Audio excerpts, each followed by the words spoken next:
నేటి నుంచి ప్రజావాణి పునఃప్రారంభమైంది. లోక్సభ ఎన్నికల మోడల్ కోడ్ ముగియడంతో ప్రజావాణి తిరిగి ప్రారంభించారు. ప్రజావాణి అర్జీల స్వీకరణ కార్యక్రమం నేటి నుంచి పునఃప్రారంభం కానున్నట్లుగా ప్రజావాణి ఇన్ఛార్జి రాష్ట్ర ప్రణాళికా సంఘం vice chairman doctor G Chinnareddy తెలిపారు. ప్రజావాణి అర్జీల స్వీకరణ కార్యక్రమం మహాత్మా జ్యోతిబా పూలే ప్రజాభవన్లో ప్రతి వారం మంగళ శుక్రవారాల్లో కొనసాగనుంది. ఈ అవకాశాన్ని ప్రజలు సద్వినియోగం చేసుకోవాలని, ప్రజలు తమ సమస్యల్ని అర్జీల ద్వారా ప్రజావాణిలో చేయాలని చిన్నారెడ్డి కోరారు.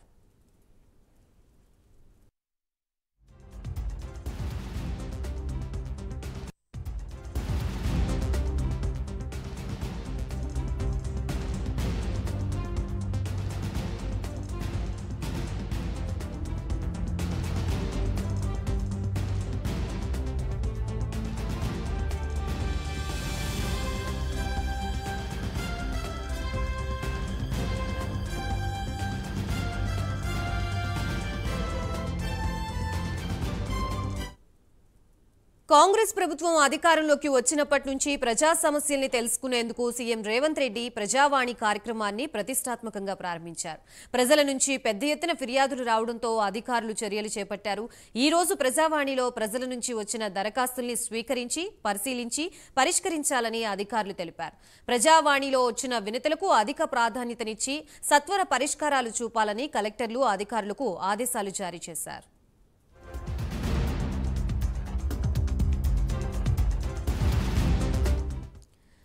మొత్తంగా ప్రజావాణి పునఃప్రారంభమైంది. ఎన్నికల కోడ్ ముగియడంతో ఈ రోజు నుంచి ప్రజల నుంచి అర్జీలు తీసుకునే కార్యక్రమాన్ని మొదలుపెట్టారు. సో దీనికి సంబంధించి పూర్తి అప్డేట్స్ ఇవ్వడానికి మా ప్రతినిధి నాగేంద్ర సిద్ధంగా ఉన్నారు. నాగేంద్ర.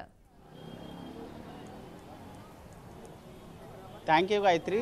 దాదాపు 3 నెలల తర్వాత ప్రజావాణి కార్యక్రమం ప్రజావాణిలో ప్రారంభమైంది. ముఖ్యంగా దేశవ్యాప్తంగా పార్లమెంట్ ఎన్నికల కోడ్ వచ్చిన ఆ తర్వాత నుంచి కూడా ప్రజావాణి కార్యక్రమంకి బ్రేక్ పడింది. నిన్నటితో దేశవ్యాప్తంగా కూడా ప్రజావాణి కార్యక్రమంకి సంబంధించి ఈరోజు పునఃప్రారంభమైంది. నిన్న ఎన్నికల కోడ్ ముగియడంతో ఈరోజు నుంచి కూడా పునఃప్రారంభమైనటువంటి పరిస్థితి కనిపిస్తుంది. ముఖ్యంగా తెలంగాణ రాష్ట్రంలో కాంగ్రెస్ ప్రభుత్వం ఏర్పడినప్పటి నుంచి కూడా ప్రగతి భవన్ని ప్రజాభవన్గా మార్చడంతో పాటు అదేవిధంగా గత హయాంలో కాంగ్రెస్ ప్రభుత్వ హయాంలో ఏ విధంగా అయితే దరఖాస్తులు తీసుకున్నారో అదేవిధంగా ప్రజావాణి అనేటటువంటి కార్యక్రమాన్ని తీసుకోవడం జరిగింది. అప్పటి నుంచి కూడా ప్రతి వారం మంగళవారం, శుక్రవారం రాష్ట్ర వ్యాప్తంగా ఉన్నటువంటి ప్రజల నుంచి వారి సమస్యలకు సంబంధించినటువంటి వాటిపైన వినతి పత్రాలు స్వీకరిస్తున్నటువంటి పరిస్థితి. ఇప్పటికే కాంగ్రెస్ ప్రభుత్వం వచ్చినప్పటి నుంచి కూడా వచ్చినటువంటి వేలాది దరఖాస్తులు అన్నిటిని కూడా దాదాపు 70 నుంచి 80% వరకు కూడా పరిష్కరించామంటూ కూడా ప్రజావాణి కార్యక్రమానికి సంబంధించినటువంటి ఇన్ఛార్జ్ చిన్నారెడ్డి చెప్పినటువంటి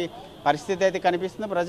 ప్రస్తుతం ఈరోజు పునఃప్రారంభమైనటువంటి ప్రజావాణి కార్యక్రమానికి సంబంధించి దాదాపు రాష్ట్ర వ్యాప్తంగా ఉన్నటువంటి ప్రజలంతా కూడా తరలి వస్తున్నారు. దానిలో ప్రధానంగా ల్యాండ్ ఇష్యూస్కి సంబంధించి గత బీఆర్ఎస్ ప్రభుత్వ హయాంలో తీసుకొచ్చినటువంటి ధరణి వల్ల ఎక్కువ సమస్యలు ఎదుర్కొంటున్నారు. వాటికి సంబంధించినటువంటి అంశంలోనే ఎక్కువగా దరఖాస్తులు వస్తున్నాయంటూ కూడా అధికారులు చెప్తున్నటువంటి పరిస్థితి కనిపిస్తుంది. మరొకవైపు దాదాపు జిల్లా మండల స్థాయిలోనే దాదాపు రాష్ట్ర వ్యాప్తంగా ఉన్నటువంటి ప్రజల నుంచి వస్తున్నటువంటి పరిష్కారాల సమస్యలకు సంబంధించినటువంటి వాటిని మండల జిల్లా స్థాయిలోనే పరిష్కరించాలంటూ కూడా ఇప్పటికే సీఎం రేవంత్ రెడ్డి ఆదేశాలు జారీ చేసినటువంటి పరిస్థితి కనిపిస్తుంది. ప్రస్తుతం దానిలో భాగంగానే అధికారులంతా కూడా ఇక్కడికి వచ్చినటువంటి దరఖాస్తులను స్నూటినీ చేయడంతో పాటు వాటిని మండల స్థాయి, జిల్లా స్థాయిలో పరిష్కారం అయ్యేటటువంటి దరఖాస్తులు ఉంటే అక్కడనే పరిష్కరించడంతో పాటు వాటిని వెంటనే ఎవరైతే దరఖాస్తులు చేసుకుంటారో వారందరినీ జిల్లా మండల స్థాయికి అక్కడికి పంపించి వాటికి సమస్యలకు పరిష్కార మార్గాలను వెంటనే